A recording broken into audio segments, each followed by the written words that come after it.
The next speaker is very familiar to me. It's my colleague, Joana da Silva. Joana has a first-class honours degree in dietetics. She has a master's in ethics and healthcare and another master's, if that's not enough, in strategy and leadership. She's a member of the INDI, the BDA, and a Carew registered dietitian. This is a very bittersweet moment for Safefood. This is Joana's last event and last presentation. She's heading off to pastures new. So she is incredibly well placed to present this important research. Joana, you're very welcome.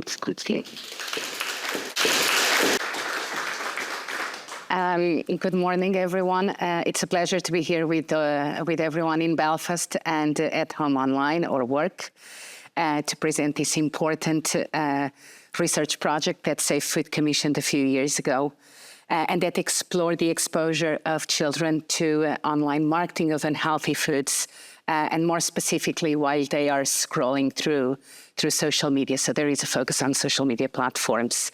It's great to have this data for the island of Ireland.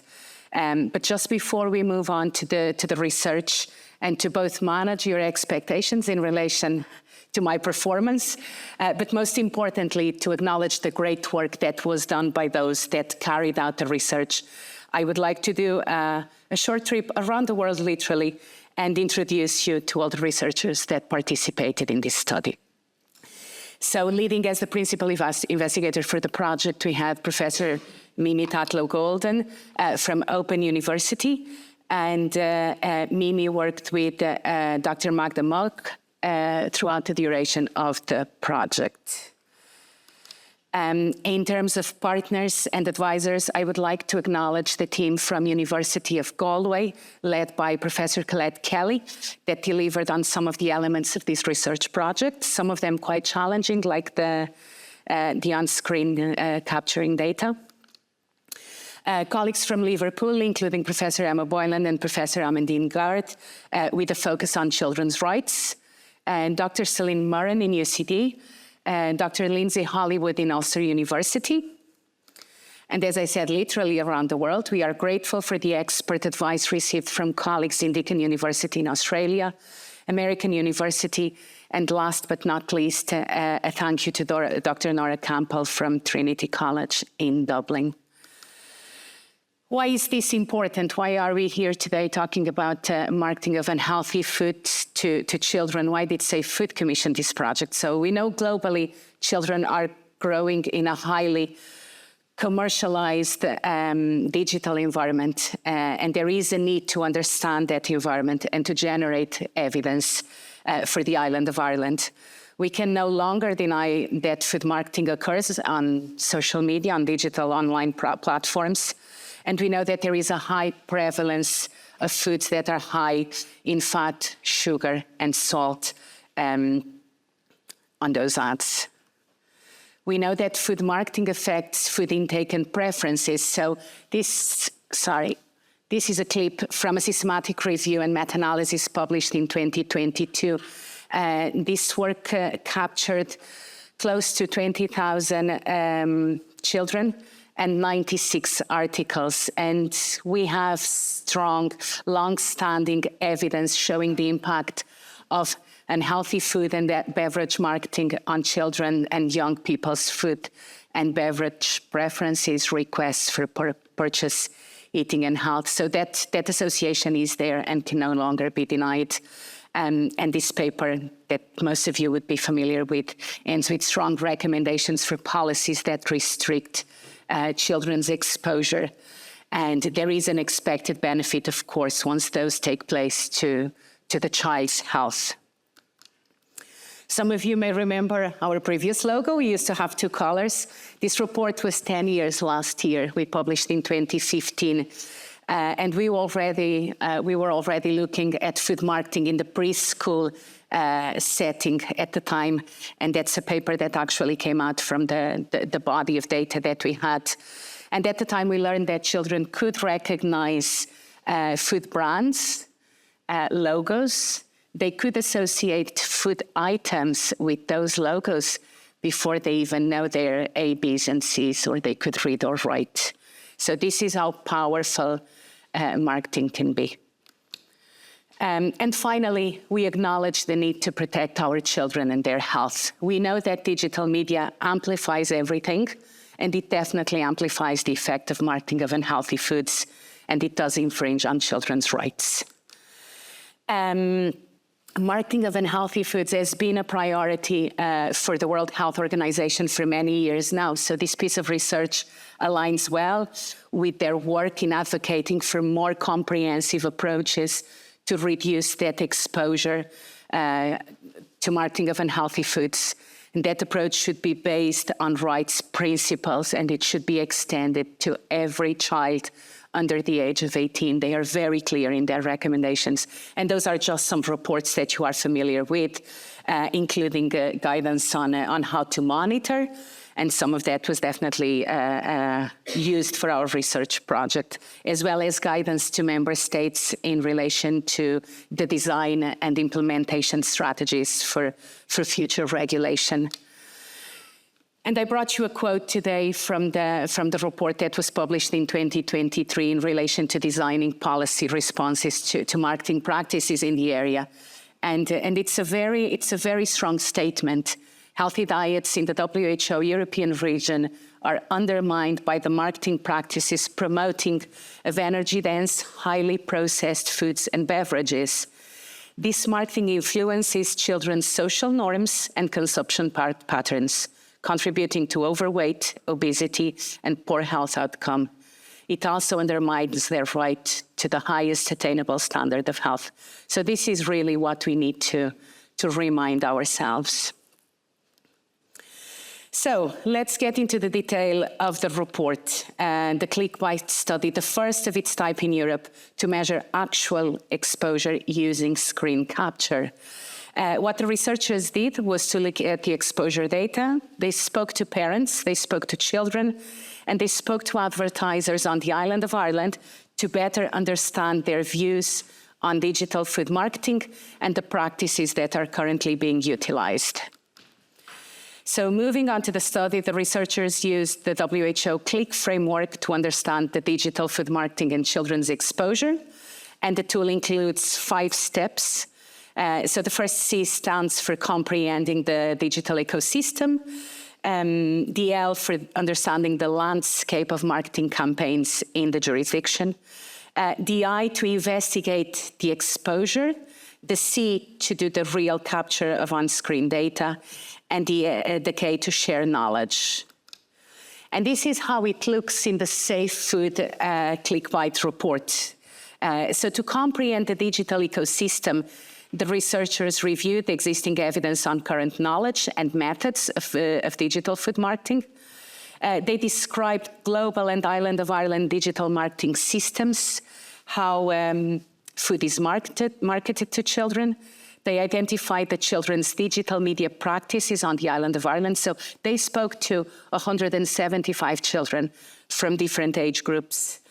They assessed awareness of attitudes to digital food marketing among children, parents, and this included both focus groups and interviews in urban and rural areas. It was around Belfast and Galway that the data was collected.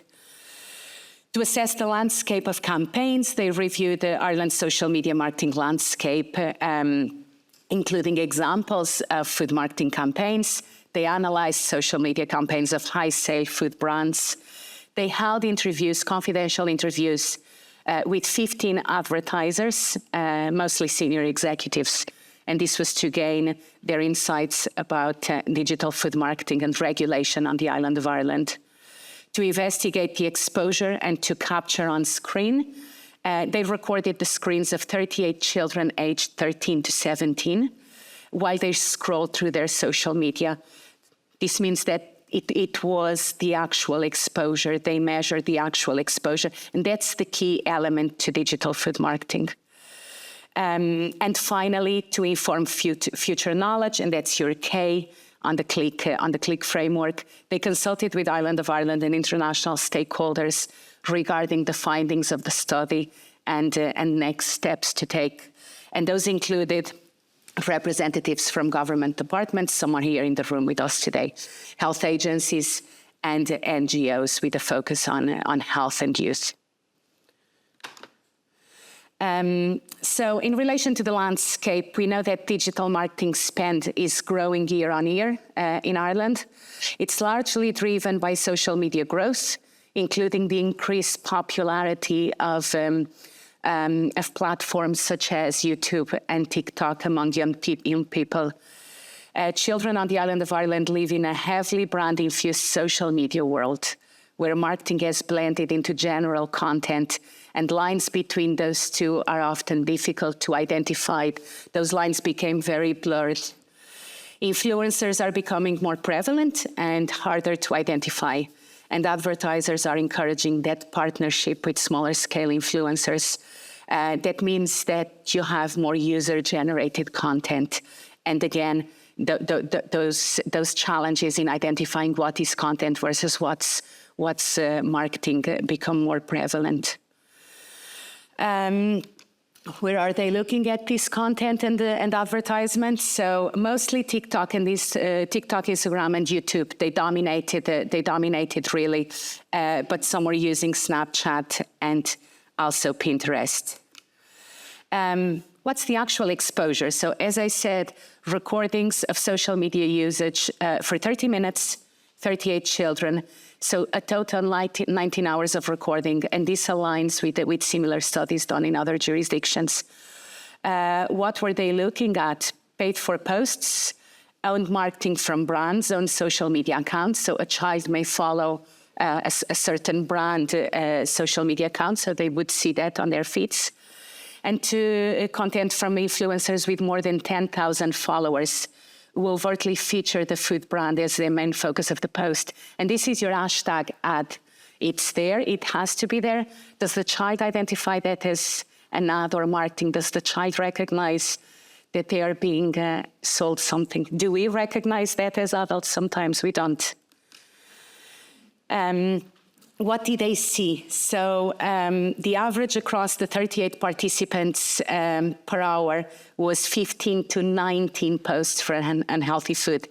This translates to one every 4 minutes, and 95% of the marketed foods that they saw were unhealthy. So when you look at that average exposure and when you look at the data for usage, which could be 2 hours to 4.5 hours, depending on the age cohort, this amounts to close to 11,000 ads per year, up to 30,000 ads per year for unhealthy foods. The most frequent foods that they will be exposed to are fast food ads for chicken products, chocolate biscuits, chocolate, sugary, and energy drinks. So the usual suspects, you may say, not really a surprise for anyone. What did they most watch? So do they spend the same length of time on every post, ad, or piece of content? They don't. So we saw that for paid for ads, there was an average of a 3-second time spent. Any other food content, 7 to 10, and this could be something like a recipe, for example. It gets tricky when we get to the influencer food marketing post. We already spoke about blurred lines and how it's difficult for the child to identify an ad versus content. And this is where they spend more time. So 5 times more than they would on a clear ad. 15 seconds is a challenge because they spend longer time viewing this. And that's because it's perceived as more authentic or relatable content. There is a relationship of trust too. They are following someone that they admire for a certain reason. So it feels more like a personal recommendation rather than an ad, if that makes sense. And that's where the lines become very, very blurred, as we mentioned before. I just want to highlight that this is a very conservative estimate. There were many further brand exposures in social media that the researchers did not categorize as marketing. These included content from influencers with less than 10,000 followers, user-generated content, and other content where an intention to market was less clear. The researchers also chose to only count one post as one incident. So if you had an influencer promoting, let's say, a chicken product and an energy drink in the same post, they counted that as one instance only. So they didn't count that as two. And this is the standard for TV studies. So they applied the same methodology. So the posts often contained multiple brand exposure. They also chose not to account for fast food brand apps. This is something that came to life when they were doing the focus groups and the interviews with children and parents. But again, that is definitely another way to expose children to this type of marketing. In terms of device usage, they spoke to 175 children on the island of Ireland, 25 aged 4 to 6. They all said they either owned or had access to at least one device, so a tablet, a phone, a computer, or a laptop. They spoke to 75 primary school children, so age 7 and over, all had access to at least one digital device, usually via parents or siblings. Most did not own their own phone at this stage, but they've reported using a device every day for periods of between 15 up to 3 hours. And then for the older cohort, again, 75 children, secondary school, they all had a smartphone. Most had access to other devices too, and reported using their phones for up to 10 hours a day, with an average of 4.5 hours a day. And this is where your 30,000 ads a year come from. So again, some children will be exposed to way more than that. We spoke to children, so as I mentioned, focus groups and interviews in both rural and urban areas. How do they feel after they see this content? They feel hungry, they feel thirsty. They have a positive feeling usually towards any food advertising. Feelings of pleasure and enjoyment were reported. They understand the intent of an ad, but they feel positively about it, whether from a brand, a content creator, or any other source. And as we mentioned before, they respond positively to content such as recipes or foods and drinks that are presented to them by someone that they have a connection with. And it feels more like a personal recommendation and less as an ad. Parents, we spoke to 49 parents on the island of Ireland. They do not think that children are influenced by food advertisement. So they believe that it's themselves as parents and peers that have an effect on the child's food choices. Now, the researchers did tease this out and show them a few videos that they then characterized as subtle, sinister, insidious, sophisticated, clever, or manipulative. And by the end, they felt that these marketing examples were actually quite effective and manipulative. So quite a change. We spoke with 15 advertisers in individual interviews of an hour each. Almost all of the advertisers were senior executives and had expertise and experience in different elements of digital food marketing process. They recognized and enjoyed many new creative opportunities presented by the media. And I would like to point out, and this was pointed out to me by the researchers, that they were very candid and honest in their feedback. And I think we're all very grateful for that. They used, interestingly enough, very similar language to the language that parents used around social media and the power of media marketing and strategies. They felt that children could easily be reached by food marketing on the island of Ireland, despite existing regulations and platform restrictions. Advertisers believe that everyone is influenced by marketing. And this is interesting because parents didn't feel the same initially. And they felt that they themselves, even as experts in the field, would be influenced by food marketing, which is quite an interesting finding. Many, but not all, felt that the child's best interest should dominate the focus of any policy. And you will see, and those are quotes, those are lifted from the interviews, how advertisers characterized some of the elements that they were quizzed on in terms of social media marketing. You'll see words as tricky, worrying, on the influencers, blurred, tricky, gray areas. In terms of the methods, of course, exciting, but they say things like can get away with more stuff on the social media, creating a general culture of overconsumption. That find that it's worrying and disturbing. And the final element of the click framework is the knowledge sharing. So researchers met with government departments, state agencies, and NGOs to respond and to consult on the study's findings. They were unanimous, and public awareness campaigns about digital food marketing where the focus is on media literacy, behavior change, where the responsibility is handed over to the parents, could divert from policy reform, so not really the best route to follow.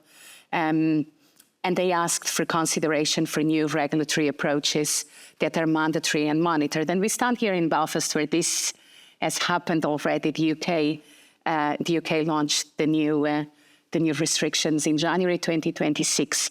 So hopefully the next research team that applies the click framework in Northern Ireland will have quite different results.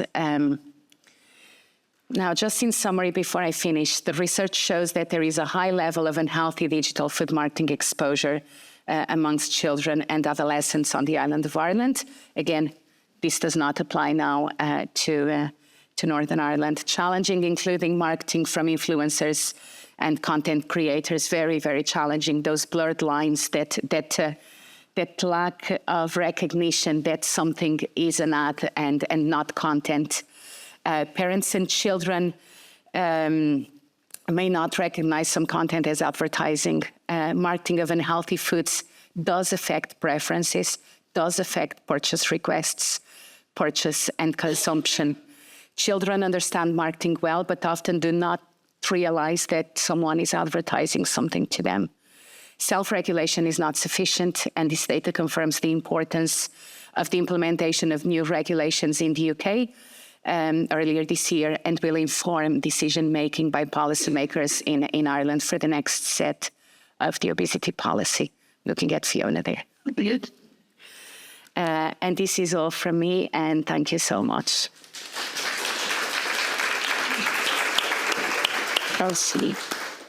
I'll get you to stay for 1 or 2 minutes, Joanna.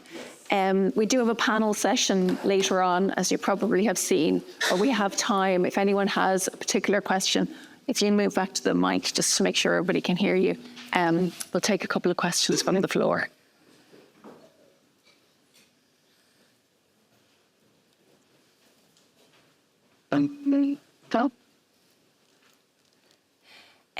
When I first heard the results of the research, I, of course, found it shocking, as probably most people are finding it here.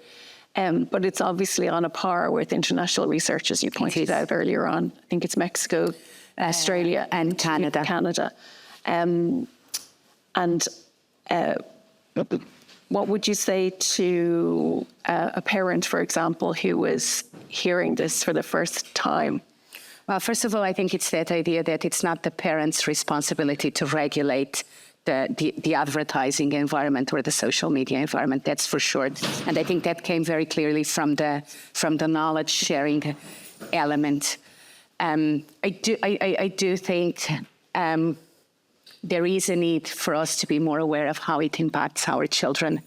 And there is a need for us to be more aware of how content or how advertisement can be masked as content. And I found that that's the stark piece on the research for me, is how children spend such a long period of time looking at a makeup artist or looking at a gamer that is ordering food while they are playing a game and potentially consuming the food while they are on YouTube streaming I found that, first of all, quite complex.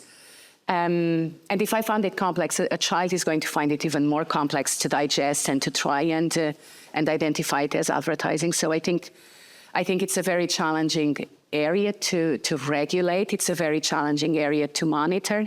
But I think it's important that more research like what we did on the island of Ireland is available to policymakers to allow them to make the call on what needs to be done. Thanks, Joanna. And I think it's worth reiterating how conservative the approach was. Very conservative. Didn't include gaming, didn't include food delivery apps. So it's very much limited to the key social media channels. But even within those key social media channels, it didn't include influencers with less than 10,000 followers. It did not include user-generated content. And that's a massive piece at the moment. We've all been exposed to campaigns, oh, take your picture doing this or doing that. And it doesn't even cross our minds that we are posting on behalf of a company. So it doesn't include those three pieces. So it is quite conservative. And even when you look at the amount of time that children spend on screens, for some of them it could be up to 10,000. So there is evidence that some children will be exposed to way more than 10 to 30,000 ads a year. And in terms of the association between exposure and eating patterns, requests for purchase, and that we have a strong body of evidence to speak to that. So, Thank you, Joanna. Leave it there. Thank you.